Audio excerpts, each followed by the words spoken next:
Hi everybody, it's Cooper and Haley and welcome to week 7 of our journey in our RV. Week 7 was our second week in Grand Teton National Park, and we started early Sunday morning. Hiking to Jenny Lake. So this is one of the really popular spots in the Tetons. If you pretty much Google any TripAdvisor or sort of similar set of websites about what should you do in the Tetons, you only have a day, etc., they always recommend Jenny Lake. So it's extremely popular, meaning it gets extremely busy. So we talked to one of the rangers and they actually said it's almost impossible to find a parking spot after 9 a.m. So we woke up early on Sunday morning and headed that way. We went probably about 7:30 or 8, and I would say the parking lot was about half full, so definitely following rangers' advice, recommend getting there early. But there's a lot of hiking to do in and around Jenny Lake. You can also take the ferry. We're obviously big hikers. You probably figured that out from the previous video, so we decided to hike it out. Yeah, and the ferry does leave, I think, every half hour or so from one side to the other, which takes you to the main attraction at Jenny Lake, which is Inspiration Point and Hidden Falls. And Hidden Falls is a really cool waterfall. I think it's about 100 feet. Or so. Or I think so. And if you take the ferry, it drops you off basically right at the foot of it. You have to hike up a little bit of a hill, some stairs, cross a little tiny bridge, and then you get to see Hidden Falls. Unfortunately, you can't get super close to it. It's kind of off of a cliff. The viewpoint, which is still cool, but not the coolest waterfall that we have seen so far. And then Inspiration Point is a little more of a trek. You have to hike up a decent amount of stairs, decent amount of incline to really get to the top, but the hike is, if you're able to make it, it's definitely worth it. It was probably one of the best viewpoints we've seen in Grand Teton National Park. Yeah, for sure. To get to both of those, like we said, you can take the ferry or you can hike around the lake. We recommend going to the left if you're facing Jenny Lake because that's a shorter path. If your whole goal is just to hike to these particular places. It was about 2 miles. It was definitely a popular section of hiking trail. There was a lot of people doing it, even at, like I said, about 8 in the morning. So definitely recommend getting there early, like we've kind of constantly reiterated. There is known to be black bears in general around that area, although we didn't happen to see any. But like you mentioned, very beautiful. Hidden Falls is actually kind of a dead end, and it's not very far down its own path. So first off, you should totally do it, but we recommend doing it before you go to Inspiration Point. We did it the other way around, and it would have made more sense to start at Hidden Falls rather than go up to Inspiration Point. So there's a lot of tiers to that as well. If you just keep kind of walking around, you'll see other people continuing the hike. So I know a lot of people stopped at the first tier and thought that they were at it, but it goes up higher and higher. So we went all the way to the top and ended up running into a couple people who said that there was some big moose sighting around the corner, so we decided to keep going, and that ended up being really providential because around the corner was one of our favorite spots. Yeah, and when you get to the very top, if you keep hiking, it's kind of a narrow path through some trees and brush. And the people we talked to who saw the moose said if you keep going, it's about a mile out, it clears up. And it did eventually clear up and looks really amazing. You kind of get to the bottom of the canyon, like an elevated canyon where there's the mountains on both sides. And it's this big open space pretty much where there's some trees, there's a river, there's some brush on the side. And we didn't see the big bull moose that they were talking about. But when we did keep going, we saw a grizzly bear really far away, probably half a mile to a mile out. It looked kind of like a brown speck. And then we kept going and found a young bull moose who had just had some stub antlers, probably like 20 feet off the path. Yeah, he was really close. Didn't care that we were there, Not didn't at look all. at us, didn't flinch, was just eating and walking. We watched him for like 10 minutes by ourselves. Yeah. And like I said, moose are dangerous, so don't just walk up to them, but this one was not hostile at all. Yeah, he didn't really care that we were there. He would just sit there and munch and then look at us and then eat some more. So we were just on the trail. It wasn't like we were off-roading trying to see him, but that was just a really beautiful spot. So that was Cascade Canyon. There was more people back there than we were actually expecting, but a reasonable amount of people. You saw people enough that you felt safe and you felt like if we ran into some wild animal, we weren't going to be out here by ourselves, but you weren't bumping into people constantly. So we actually really loved that. The trail, Cascade Canyon Trail, is so long. It's miles and miles. I mean, I think it's over 15 miles or so. So we obviously did not do the whole thing, but you can go back there, and a lot of people go back there full-time backpacking, or you could do what we did, which is just walk as far as you feel comfortable going and then turning around and going back based off of timing or distance or what have you. So we went far enough back where other people were starting to turn around. I think it was kind of at a certain mile marker or a certain point in the trail where maybe it was going to be uphill, a little more aggressive. There was people camping out and having a picnic, and then a lot of those people were turning around and heading back after that. So we decided it was a good point to turn around as we didn't have that much water left and that much food left, we weren't super prepared Yeah. for this time. And then we made it back down through Cascade Canyon, and we actually continued to finish the loop around Jenny Lake, which was 3 miles. I think the first leg was about 2 miles, and the second loop was about, or the second leg was about 3 miles. Yeah, and it was nice back there. It was nothing spectacular, so if you're just trying to go out and back, I would definitely recommend the left side of Jenny Lake if you're facing it. But we were glad that we got to do the whole thing, and obviously the whole Cascade Canyon section was a bit more of a spur of the moment choice. So you'll definitely sense a theme of we weren't quite prepared enough for things. That's going to be a continuation throughout the rest of this week's video. And also something to mention is that at least the section we did in Cascade Canyon was relatively flat, which is also a preview for a canyon we'll talk about later this week in the course of this video that was not quite so much. So definitely recommend Cascade Canyon. I think over the course of our whole hiking over this last 2 weeks, this was probably one of our top 2 or 3 places was back in that canyon. So if you're able to get up Inspiration Point and get back there, would definitely recommend. You could also take the ferry, and then if you didn't want to hike quite as far distance-wise, then you wouldn't have the Jenny Lake section to have done. And the hike up Inspiration Point, like, it was steep. It wasn't the steepest hike we've done. There were older families, there were younger families, there was like older like grandparents that are doing it, so you can do it.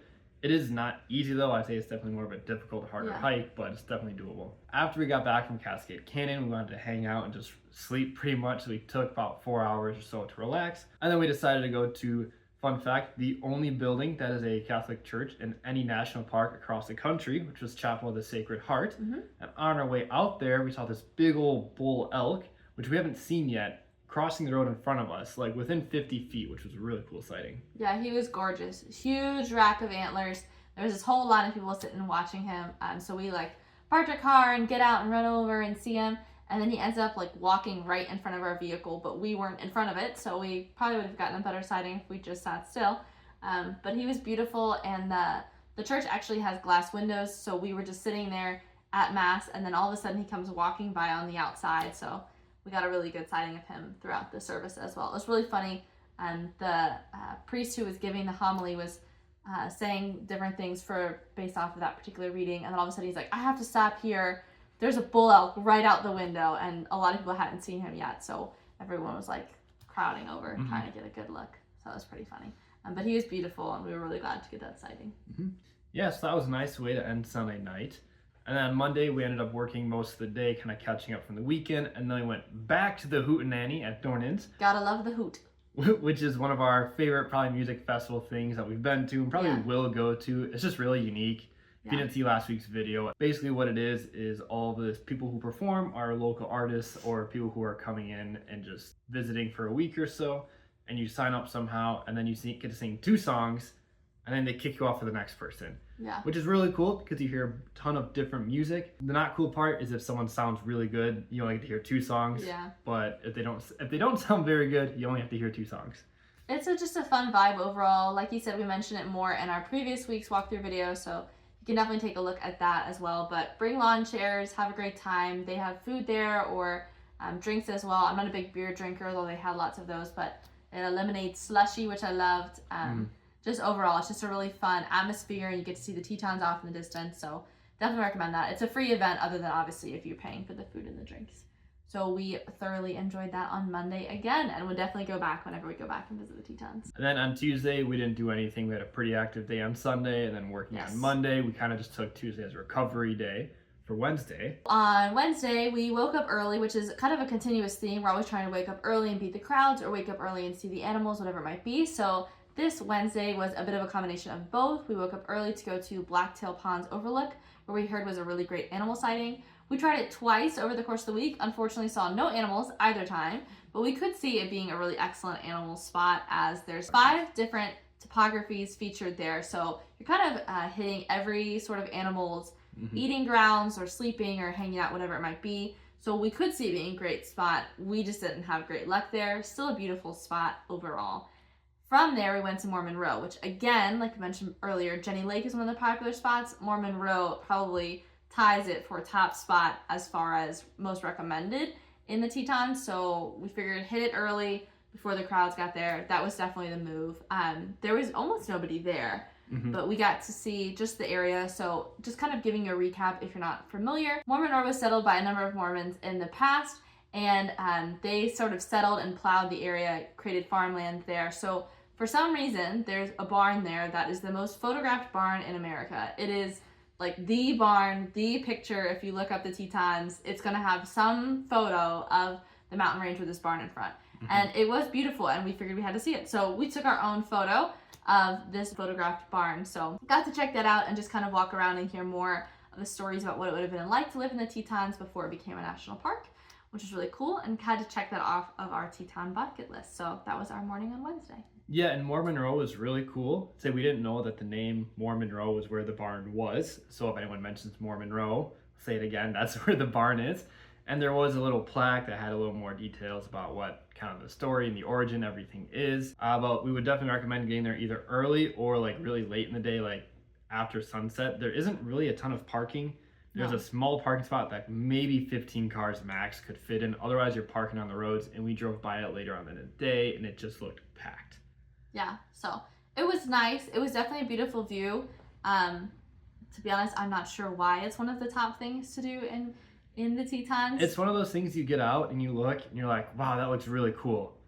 That's all there is to do. And you get back There's in your no car and hiking you drive trails. Away. So don't be wrong, it was nice and it was a great view, but if you've been to the Tetons, you know there's nice views everywhere. We did that Wednesday morning, and then one of the things we've been wanting to do in the area, there's lots of these little pockets of places within and around the Tetons, and honestly, like the first day we arrived to the Tetons itself, we were just trying to get ourselves oriented. One of those places is called Teton Village. So it's a ski village area closer to the southwest side of the Grand Teton National Park overall. So we had been wanting to stop by there and kind of see what the hype was. And there's also 2 different gondolas you can take up some of the mountains, and there's one aerial tram you can take all the way to the top.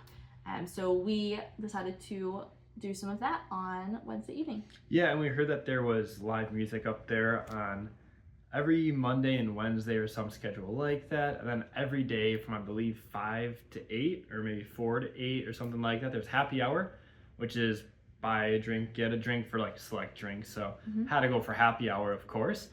And we went up there. Tickets after 5 o'clock are $15 a person, and that'll take you up and down. And if you go during the day, it's $50. So if you want to save a little bit of money, go in the afternoon. Also, if you decide to hike all the way up, they will give you a free ride down. But it's quite a mountain. hike. I mean, you're actually hiking up a mountain. It would take you hours to go up, so just be mentally prepared. I thought we could just hike up it real fast. Haley was not for that. And I was right. We could not hike up it real fast. So we took the gondola up. We're up there for a couple hours. It's a really cool view. I mean, you're on top of a mountain. You're on the Tetons looking out over like the prairie and Jackson Hole and everything like that. So it's a really different view from most of the park where you're looking at the Tetons. So we definitely recommend that if you got the time for it. It's a pretty chill way to spend your evening. And then just to clarify, so something that we felt like the website for this Teton Village really didn't explain well was kind of what each tram and gondola will take you to. So to get to the live music and this happy hour section, you need to take the rendezvous tram, which like you said is $15 after I think 5 p.m. And the other option, the other core option is the aerial tram. That's $50, and that will get you access to the tram and the other 2 gondolas. That only runs during the day, and we're kind of on a budget, so $50 wasn't our cup of tea per person, so we opted out of that. But from what I understand, that has really excellent views. You're actually at the top of the mountain, so you can see kind of more a 360 view of the area, which you can't get from the rendezvous gondola, which we took. That one is really known for having waffles. We, like I said, did not take that, so we're not really sure what the hype is, but maybe check it out and let us know in the comments about what the waffles are like, I guess, at the top of the aerial tram. At the top of the rendezvous gondola, they have a number of different restaurants. There's a few, and there's some small shops as well that are only open during the day. We came too late for those, but the restaurants were still open. And like you said, we heard live music, which was all right. That changes every time. It was honestly kind of quiet. We went there more for the views, and that was great. But like he also mentioned, it's going to be a different view than you're used to. So you're seeing out over the valley. You're not necessarily getting these picturesque mountain views because you're on the mountains themselves. But very fun. I mean, expect to pay a lot more money than you can imagine for drinks and overpriced ribs, but we still had a great time, and it was a fun experience. So Yeah, and on our way to Teton Village and going up the gondola and coming back down and just throughout the whole journey, we actually ended up seeing 7 moose total in about, I don't know, 3 hours. 3 yeah. to 5 hours. We saw 2 on our drive out by our campground, which it was a mom and its, baby moose, which we've been seeing pretty much every day, or at least people looking at it every day. Yeah. And then on the way to Teton Village through the winding road that cuts back from Dornans to Teton Village, we saw a mom with twins, and then we saw another moose coming down the gondola, and then we ended up seeing another moose, actually a bull moose, on our way back to our campground that we hadn't seen before. Yeah, that was the closest bull moose sighting, or really the only bull moose sighting we'd had up to that point of like a genuine, what you think of, full rack bull moose. And he was gorgeous. It was quite late, so unfortunately the pictures we have of him don't in any way do him justice, but he was beautiful, and it was great to get to see him so close, but on the other side of this cute little stream. And then the next day on Thursday, we decided to sleep in a little bit because we just woke up early the previous day. Yep. And we worked most of the day. And then in the evening, we ended up going to Glacier Overlook, which is another turnout in the Grand Teton area, they have a ton of these. Very cool. You should stop at them if you have time. And we also went to Schwabacher Landing. This was our first time going down here, so it's actually one of the few roads that runs through the Tetons, and you go off the main turnout loop and you kind of wind your way down to the river. So we were actually intending to go to Oxbow Bend, but there was a storm rolling through and that was significantly farther, so we stopped at this place instead. There's actually a really lovely little, it's not really a hike, more of a walking path along the river down there, which was really neat. You can get some really excellent views of the Tetons, get that really picturesque, iconic look where it's reflected in the water, so we got some of those. And we also got to see a bull elk there as well, which is just a great bonus. So definitely recommend that. That was just a nice little stopping point. And there was people there, but it wasn't super crowded. So that was a great spot. Yeah, and Schwabacher Landing is also a great spot to just get out and stretch your legs. If you have people who can't hike super far, but still like to hike, that was a great spot. It was very flat. It was maybe a half mile out and back, and then the path kind of started to, dissipate a little bit. And it was a really awesome place to see the sunset because you're actually lower than the road is and much more viewpoints. And you're looking at like a bigger angle up to the Tetons. So a really unique view that we didn't see anywhere else pretty much in the park. And then on Friday morning, we woke up to a pleasant surprise. So throughout this whole week, past a couple of weeks, we have been dealing with a mouse problem in the RV where we have been seeing them occasionally but weren't able to catch them. Finally watched a video of a guy with a house-made mousetrap with a cup and a quarter and peanut butter, and it actually worked. And we ended up catching 2 mice in one night. Yeah, we thought we only had one. He was getting braver and braver, skittering across the floor. So I kind of grew up having mice as pets, actually, which I know is kind of uncommon. So I wasn't afraid of him, but I didn't necessarily want him living in our home constantly and eating our food. We first discovered him because we had found some gnawed-on chocolate chips. So was really hoping to kind of eradicate this and put him back outside. And we finally caught him, and we got double. So we had affectionately named him Felix, and then we decided we also caught his girlfriend Annette. So Felix and Annette had to go. So we released them that morning. I am a big animal lover, so I couldn't stand for Cooper killing them. So they got released like a mile or more away from our RV, and hopefully they made friends or whatever, or they got eaten by a bird the same day. I'm really not sure, but at least it wasn't our fault. So that is how our morning began. And then after working in the day, we decided to hike out to Phelps Lake, which is another popular lake, probably one of the more popular lakes you can go to because the hiking trail is really well done and it has a nice parking spot. It's also set off a little more from the main road, so it tends to be popular for people to go do, but less popular for people to just stop at and look at. Because you do have to hike to the lake, you don't just park at the lake. So the parking lot was a lot less busy than it was at Taggart Lake and Jenny Lake from what we've seen. This was in the Rockefeller Preserve, so it's a section that a lot of people don't seem to know about. It's sort of an addendum attachment to the Tetons overall. So it's still part of the Grand Teton National Park, but has its own name.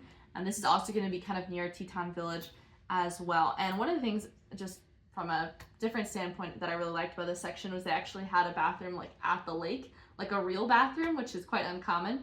Most of the time, if there's not a bathroom at the parking lot, then there's not a bathroom anywhere. So That was nice. And we ended up hiking around that, but we bit off a little more than we could chew time-wise. Yeah, so it ended up being 7 miles, and initially we thought we would just go out 2 miles and come back.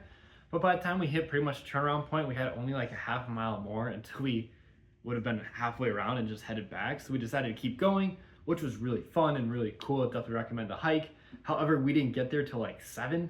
Yeah. So by the time we got back, it was like 10 o'clock. Dark. The sun has set, and we were the only car left in the parking lot. There was Yeah. one other person, and they were also leaving. So we weren't really aware how fast the sun was going to set that night. It feels a little bit sketchier being out there in the dark whenever you're worried about moose and bears and elk and whatever else. So definitely recommend going earlier. But there is a really cool spot that you can actually go. It's like a big rock. I don't know if it's necessarily a cliff, but you can jump off of it. And it's like 20 feet or so, and it was really fun. I jumped off of it twice. Haley did not. I do not like heights. But it was a really fun. The water wasn't actually that cold. And that's it. It was a nice way to kind of jump off, kind of wash off from the hike, and then got back to the car. We, on our hike itself, had another moose encounter. We've seen so many moose in the Tetons. We learned there's actually like 300 some odd moose that live in this park in particular, which is quite substantial because we've also learned that there's only about 100 that live in Yellowstone, and Yellowstone is significantly bigger than the Grand Teton. So there's moose everywhere in the Tetons. And like we said, obviously be cautious. We're not advocating for, like, let's walk up and pet the moose. Definitely not. But for the most part, they've been calmer than we were expecting, as long as you're smart and you're vigilant. And we've seen mostly young male adolescent moose.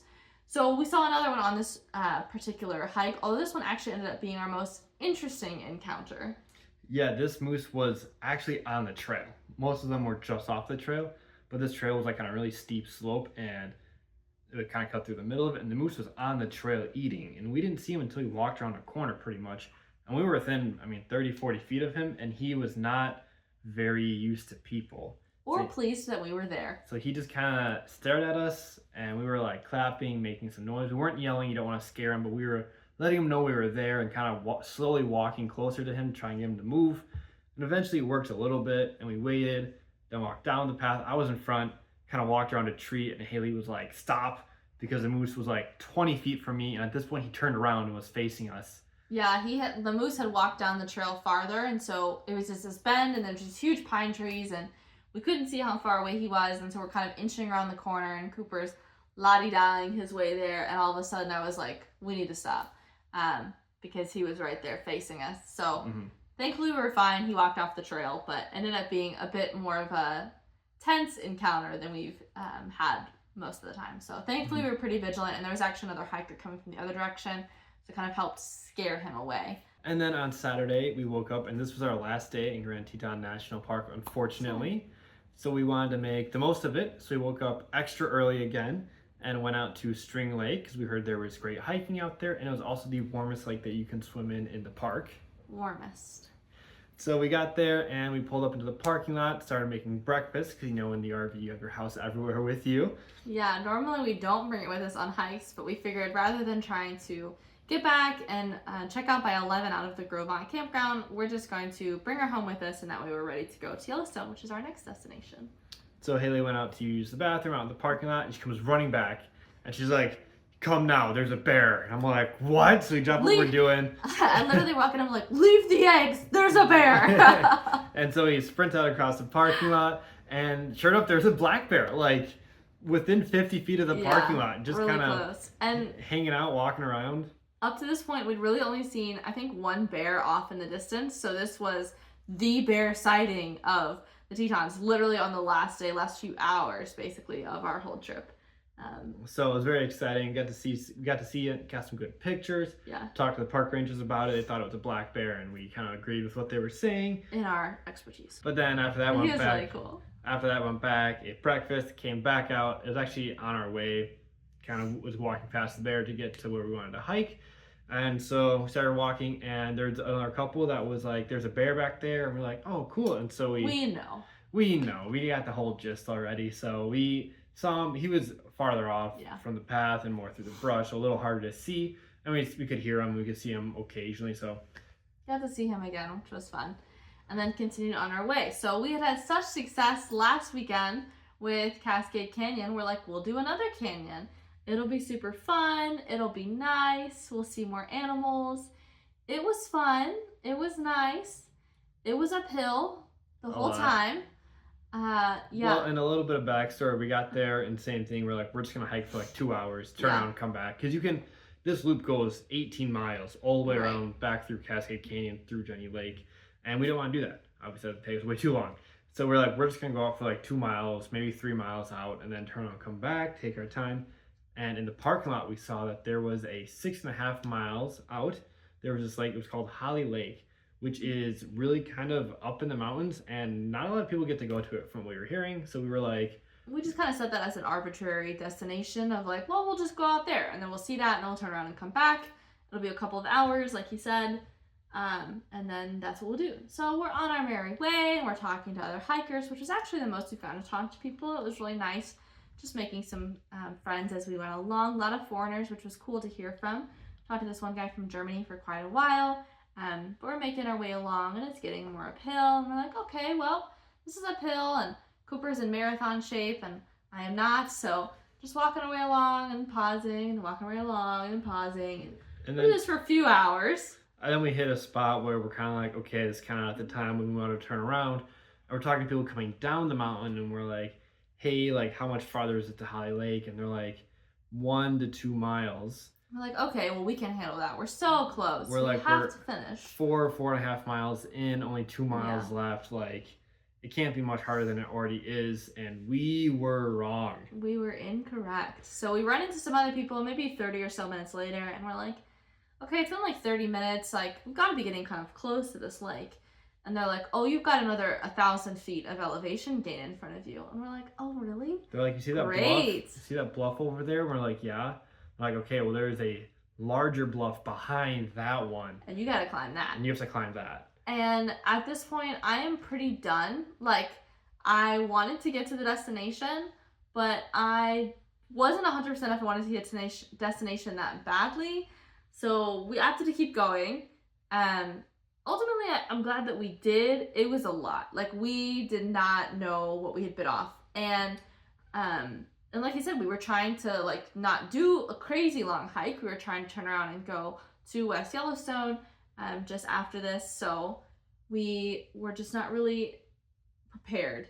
Like I was saying earlier, we were not prepared. So everyone else is bringing, like, lunches, and we have, like, a granola bar and, like, a cheese stick. Yeah, and people are up there, and they're up there for like an hour, 2 hours. Some of them are camping the night. We eventually made it. We did eventually make it. I think it took us 4 hours to get up there. It was a long way. The last mile was really steep. Oh, it was brutal. And just not a great time. You know, you think you're right there, then you turn the corner, and there's just so many more uphill. But at this point, you're so far into it, you're like, well, we're going to be there the next hour at the latest. And a couple times it rained on the way up, and a lot more on the way down. Well, we did eventually make it to the top. Yep. There was other people there. It wasn't a ton of other people. There was like maybe 20 people that we saw the whole time on this trail that were up there. And it was really cool. There was snow up there, so I went out and grabbed some snow, which was fun. And then we had our granola bar and some water. And unfortunately, we were way behind schedule. We had to drive 2.5 hours to Yellowstone. So we were up there for like 20 minutes, and then we had to turn around and hike back down. It was really pretty. I'm going to be honest. It probably wasn't worth it to me. It might have been to him. It was very nice up there. Don't get me wrong. A lovely view.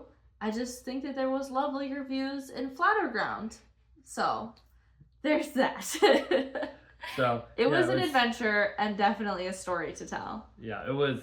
So yeah, if you're gonna do Paintbrush Canyon is not flat. It is not flat. It's uphill. It's a pretty moderate uphill for probably the first 3 miles. Yeah. And then I don't want to say it's flat. It's like rolling hills for maybe a mile, and then it's uphill. Then it's steep. It gets steep for 2 miles. Other than that 1 mile in the middle, it is uphill.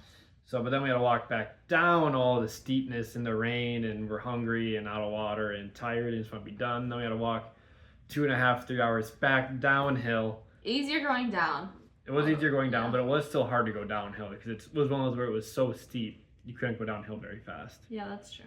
But then we finally get back down. It was like 4 5. Yeah, we were trying to originally leave at like 2. We're going to leave at 2 at the latest. We were trying to be in Yellowstone by 5 o'clock, and we got to the parking lot at like 4 or 5 o'clock. I know. We had lunch, and then I really wanted to jump in String Lake because it's supposed to be the warmest one, and it would just be good to jump in and kind of wash off a little bit. And it was cold, colder than we originally thought. Haley thought it was colder than I did. It was freezing. So we went in, I got in, Haley went into her knees. And then I was done. I was like, I'm good. It's already been an adventurous enough day for me. I've gone in some of the other lakes all the way. This one I'm good. They're all like mountain lakes. So, I mean, think like classic, crisp, cold mountain water. It is that. And it wasn't hot enough. And I wasn't ambitious enough to go in all the way. There's like kids like paddling around. And I was like, I'm freezing. I can't feel my toes. So, did that. Head back to the RV, kind of packed up everything, and then we drove 2.5 hours to Yellowstone, which is where we'll be staying for the next 2.5 weeks. And the drive was amazing. Beautiful, we drove in through the South Gate. Yeah, we drove in through the South Gate, so it connects the Tetons and Yellowstone. So we actually did not realize that Yellowstone and the Tetons touch each other, so you literally drive from one park to the next. That was really cool. It was really lovely. There's all these different offshoots off of Yellowstone's, has 2 grand loops, and there's all these offshoots off of them. Each one takes you to a different gate. So neither of us had been this way before, but there was a really lovely canyon we got to drive by in our RV, and a couple waterfalls, which we might stop at later in the future. We were kind of on a deadline to get in at this point in time. So.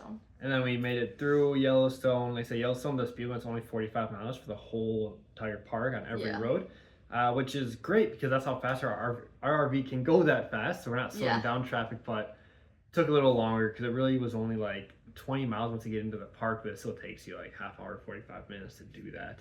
Yeah. But so we made it there, made it through West Yellowstone, which is like the small town we're basically staying in, to our RV park, and this is where we're going to be for the next week. So we are in Yellowstone in general for 2.5 weeks, so definitely get to hear more and more about Yellowstone as a whole as we get the chance to explore. Well, that's all we have for this week. Hope you enjoyed it, and thanks for watching.